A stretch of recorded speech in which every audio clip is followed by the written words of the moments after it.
Hello guys, ingke haino hailam subo ani vlog o norok jotono no iko awan bati khaina bagwi khai tongo ha no tabuk gola o silei rwnak ta gola lepinai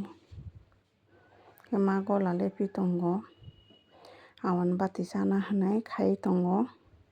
je cherai furu chamani se muitu fano kwrwi kha hingke aboni bagwi chana muchungo hinui chung khai tonglai o odi wngno jani saimanya hingke tabuk gola bai khainai haike ha siliya hingke ha bai lepiya hingke oko thapa o rwnai adiba hingke kosom kosom nangnai tusu mwui rok aboni bagwi haike ma lepio ta ulo hingke nang thamainai adiba tabuk hingke kom lepiwui paiui horo boksai rwjak eyang hingke ang kwtui bai awan guri mix khai tongo tui kisa kisa khai riwui eklogi bo riwui maya tamo hingke ulo khe tui lomtha nasi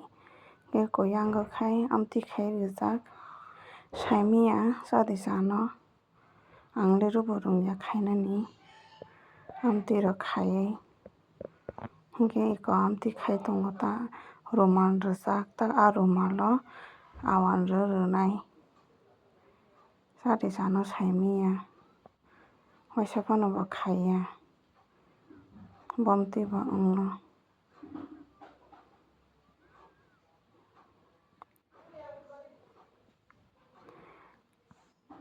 hingke iko ang khe oro khaikha youtube o nai swrungmani amo khai